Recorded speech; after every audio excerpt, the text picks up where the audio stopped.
और हुकुम जैसे रियासत काल में भिंडर की एक अलग करेंसी चलती थी, भिंडरिया सिक्के जिसको कहा जाता है, तो उसके पीछे की क्या कहानी है? भिंडरिया सिक्के क्या आज भी वो मौजूद है? नहीं, अब तो मौजूद नहीं है। वो किसी जमाने में चली थी, पर उसके बारे में हम किताबों में जरूर पढ़ते हैं, लेकिन मैंने कभी उस करेंसी को देखी नहीं।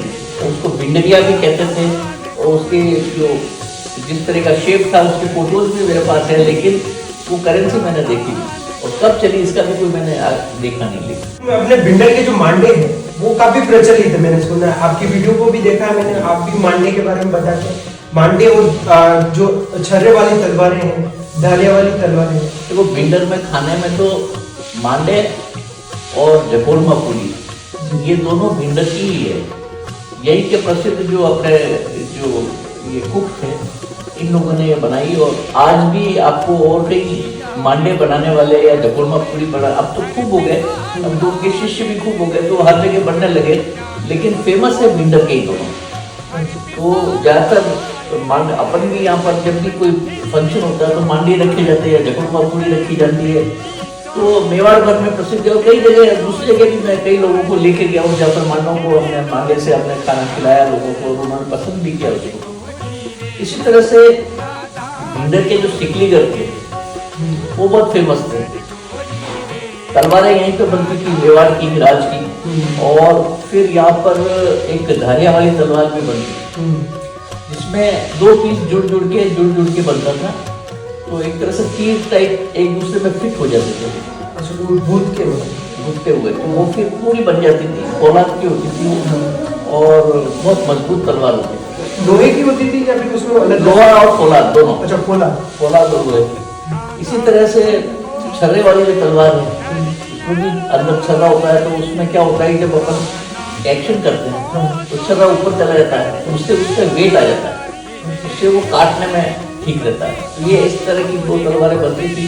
अब तो वो सिकलीगर परिवार करीब करीब सब उदयपुर शिफ्ट हो गए। अच्छा, तो लेकिन उनके जो बच्चे हैं अभी भी हैं, तलवारें बनाते हैं, मेरे कॉन्टेक्ट में हैं।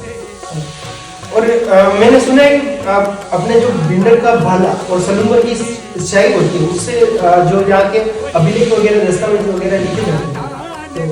भिंडर का भाला और सलूंगर की सही प्रचलित है, और दंत कथाओं में कहा जाता है कि जब तक महाराणा किसी को भी कोई पट्टा भी देते थे, तो भिंडर का भाला और सलूंगर की सही उस पर होना जरूरी था, उसके पहले उसको मान्यता नहीं मिलती। तो पुराने जितने भी आप पट्टे देखोगे, उसमें मेरे यहाँ पे भी है पट्टा, उसमें बताऊंगा मैं आपको, भिंडर का भाला और सलूंगर की सही है, उसको कोई भी पट्टा मानिए। जैसे नाथद्वारा में श्रीनाथ जी का मंदिर है, अपने भिंडर राजमहल में भी श्रीनाथ जी का मंदिर है, तो उनका क्या इतिहास रहा है? और तो श्रीनाथ जी तो महाराणा राज सिंह के टाइम पे अपने मेवाड़ में पधारे।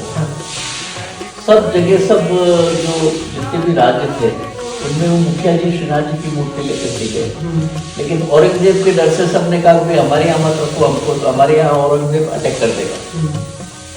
तो महाराणा राज सिंह जी को जब ये पता चला तो उन्होंने कहा मेरे यहाँ लाओ। उन्होंने कहा जब तक मेरे यहाँ के 1 लाख राजपूत युद्ध में काम नहीं आ जाएंगे, तब तक श्रीनाथ जी की मूर्ति को कोई नहीं छू सकेगा, मेरे यहाँ ला के रहो। तो फिर श्रीनाथ जी को यहाँ पधराया। उसके बाद में हमारे एक दादी साहब थे, वो श्रीनाथ जी की पूजा करते थे, तो श्रीनाथ जी की एक मूर्ति, गोवर्धन नाथ जी की मूर्ति यहाँ पे पधराई। इस तरह से मेवाड़ के 4 ठिकानों में श्रीनाथ जी की मूर्ति, कोठारिया में है, बेदला में है, भिंडर में है, और एक और जगह कहीं है।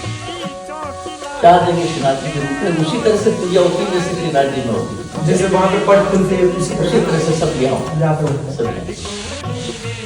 ठीक है हुकुम, आपको बहुत बहुत धन्यवाद, आपने हमें समय दिया, और काफी अच्छे तरह से आपने इतिहास को बताया है, भिंडर का इतिहास, और भिंडर जो रियासत कालीन है उन चीजों को काफी अच्छे तरह से आपने बताया। तो आशा करते हैं आगे भी आप हमें इसी तरह मार्गदर्शन करें। धन्यवाद। और अच्छा है अपने मेवाड़ी संस्कृति, मेवाड़ी परंपरा, मेवाड़ी इतिहास को लोगों तक पहुंचाए, ताकि लोगों को ज़्यादा से ज़्यादा जानकारी मिल सके। मैं इसीलिए रोज़ रील बनाता हूँ, आपने देखो होगी मेरी रील इतिहास के बारे में इसलिए बताता हूँ कि आज के लोग बाग पढ़ते नहीं तो उनको इतिहास की जानकारी भी नहीं। तो 2-2 मिनट की रील बना करके मैं जो कुछ इतिहास बता सकता हूँ बताने की कोशिश करता हूँ। तो आप लोग यहाँ आए, ये जो जानते हैं इसलिए बहुत बहुत